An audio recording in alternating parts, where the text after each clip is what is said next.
Hi folks, you're with Tassus today, your pushback channel, and thank you for joining this live stream. In this essay, I'd like to talk about Biden's approval rating or lack of it, and an interview, or when the media were asking questions of Jen Psaki, the White House press officer, and the wrapping up of the Kyle Rittenhouse case in Kenosha, and weave that really into one sort of narrative. Now, looking at Biden, I mean, we know Biden's a puppet and it's just a flunky stooge stuck there by the globalists. Guy didn't even campaign, and he's supposedly the most popular president in American history. Yeah, right. But he's got the entire media establishment backing him, social media willingly and happily deleting anything that's particularly injurious to his image. So the political class is on side. The legal establishment is on side with Biden. Every organ, every institution, everything is supporting Biden, and there's a few outliers. If it wasn't for people like Tucker and Hannity and that sort of thing, Laura Ingraham, I don't think there'd be a single negative word said about Biden by the big media companies. That's how much support he has, and as useless as he is, he's getting, not only are they covering for his mistakes, which they were doing all through the election as well, they're also putting him in the most positive light. The editing they do on the interviews he has and the things he says, they edit out pretty much everything that makes him look bad, which is a lot.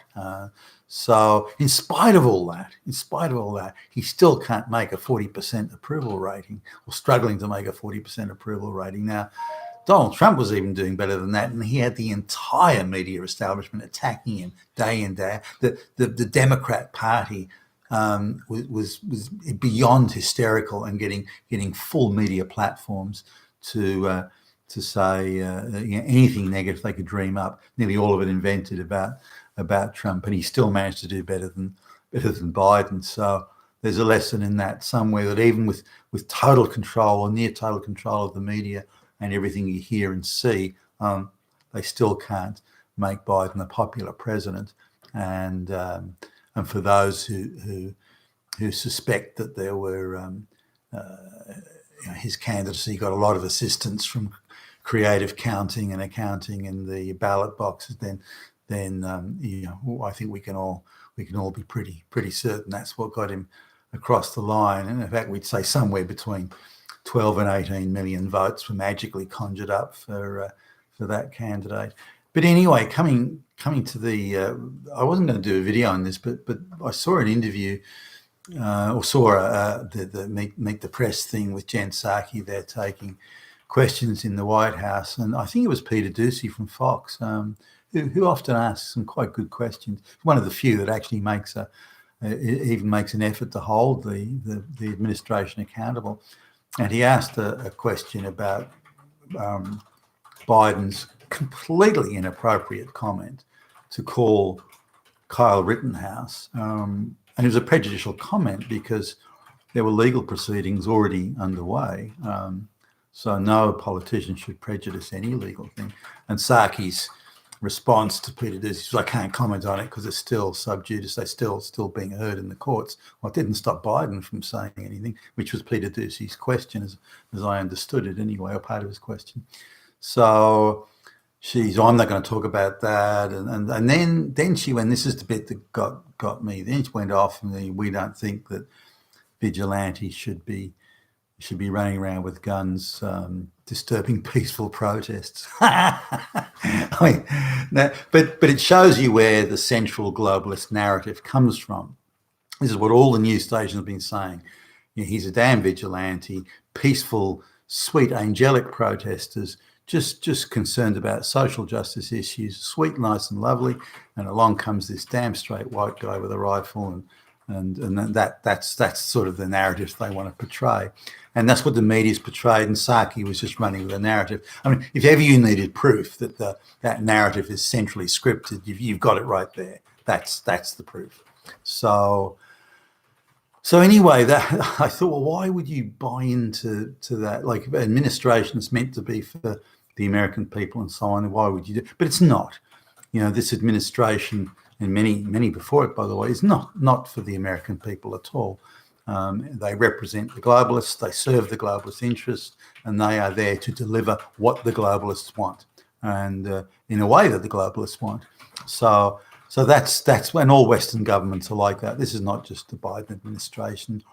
Nearly all the politicians in Washington are that way. Certainly around the world, the Western world, there's very few politicians, certainly in the major parties, they're not completely or primarily owned by the globalist machine. So, but what is it about a teenage kid from out in the sticks that scares them so much? Why would they even give a shit? It seems like he's being attacked by a bunch of nutcases, and he defended himself.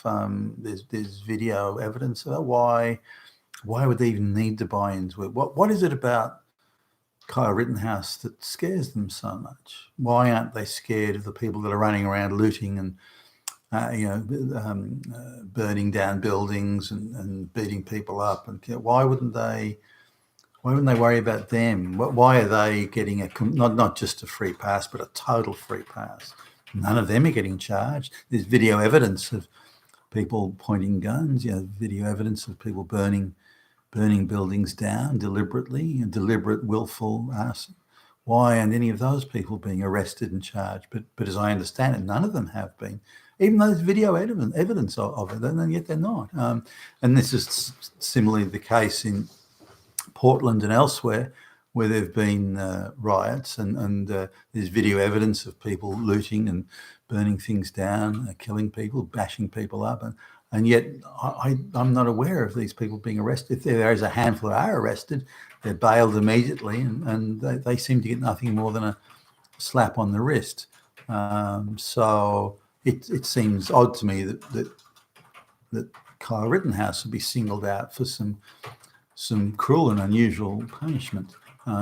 Bringing a charge, for example, of illegally carrying a weapon, where the state, Wisconsin, the state's senior legal representative is unaware, or pretends to be unaware, or doesn't care, probably more to the point, that charge is of Mr. Rittenhouse illegally carrying a weapon. That charge is utterly unsustainable according to Wisconsin law, the written tabulated laws. According to the written law, Mr. Rittenhouse was carrying a weapon 100% legal, 100% legal. Yet the state brought a charge against Mr. Rittenhouse of illegally carrying a weapon that they knew that they couldn't get over the line, because their own laws, the laws that the district attorney is sworn to uphold, those laws say that Mr. Rittenhouse was acting legally. So it's an almost an inconceivable travesty of justice that charge, and indeed others, were brought against Mr. Rittenhouse. But coming back again to the issue of what is about Kyle Rittenhouse that scares them so much, but they're completely not scared, not worried, indeed support, promote, help, and make excuses for the looters, the rioters, and the arsonists. That, of course, doesn't make any sense in any sane universe. So now the people that are causing the problem, the rioting and the looting and so on, they want to create social division. They are part of the social division of the Western, of all the Western nations, particularly the United States, or in this case, the United States. So they're promoting social division, creating social division, rubbing salt into the wounds of social division, which is what the globalists want. So they're performing a service for the globalists, these people, the looters, the rioters, and the murderers, and so on. But along comes they've got no future, these people, by the way. The globalists stole their future, sending jobs offshore to China and India, bringing in cheap labour from the third world to undermine wages, rents and mortgage costs going up at 2 to 2.5 times the rate of the wages are going up, cost of living going through the roof. These people are being crushed by the globalist project. And some of them are angry, or many of them are angry, and so they go out and torch things and so on. But the globalists are controlling the narrative there. Hey, it's not because your life has no meaning, has no purpose. You've got nothing you can achieve in your life. You are fucked. You are fucked, working class people and lower middle class people. You are completely fucked.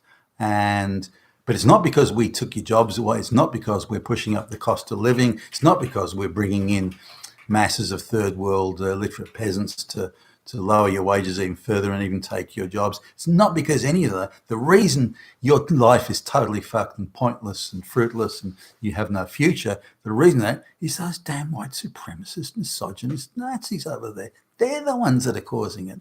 Now, if they're dumb enough, these people, and they clearly are, they're like, oh, yeah, right, oh, you're the Nazi, oh, you're the Nazi, that's right, yeah.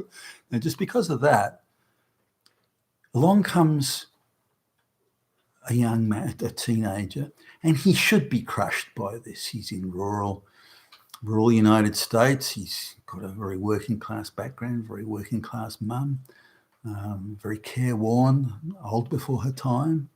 If ever there's a kid who should be looking at the future with a sense of abject futility, it should be somebody like him. But instead, he has some faith in the future and faith in his community that it can be better. And he's out scrubbing graffiti off the walls. He's putting out fires that the arsonists, these beautiful, wonderful people that Jen Psaki loves so much and Biden loves so much. He's out there, Mr. Rittenhouse is out there putting out these fires that the arsonists are starting. He's helping business owners protect their businesses from being burned down and trashed and looted. He's performing very valuable community service. He was also supplying first aid services. There was a lot of talk about, oh, he's not really a medic. But as I recall, that's not what he was attempting to do. He was attempting to provide first aid to people, and I think he had a small first aid kit with him. And so Kyle Rittenhouse was someone who had faith in the future. He had belief in America. He had belief in his community. And he had belief that he could make a difference to help it. And that's what scared the shit out of these people. What if someone like a kid like him who should be crushed? The globalist policies are designed to crush kids like him and folks like him in rural America. Instead, he believes in America. He believes in community, and he believes that he can do something to help. And he has that sense of community and sense of being an American. And that is what they are terrified of. If people see Kyle Rittenhouse doing that, then it could be 1,000, 100,000, 1 million Kyle Rittenhouses, and they're out there, who are going to be inspired by that, and they too will want to stop. So all these people come out and stop Black Lives Matter and Antifa from burning cities down, then suddenly the socially divisive shock troops that work for the globalists and through their instruments, the Democrat Party and the permanent deep state, they're going to be stopped. They won't be able to create the division, and there'll be more and more patriots that will stand. So they have to paint, and this is why they've gone to extraordinary lengths. The entire media establishment has gone into hyperdrive, along with much of the political establishment, denigrating Mr. Rittenhouse. And all he did was stand up his community and try and do something positive for his community. And I believe he did do that. And that's why they hate him. And that's why they're trying to get him. You've been with Tacitus today, your Pushback channel. And thank you for listening.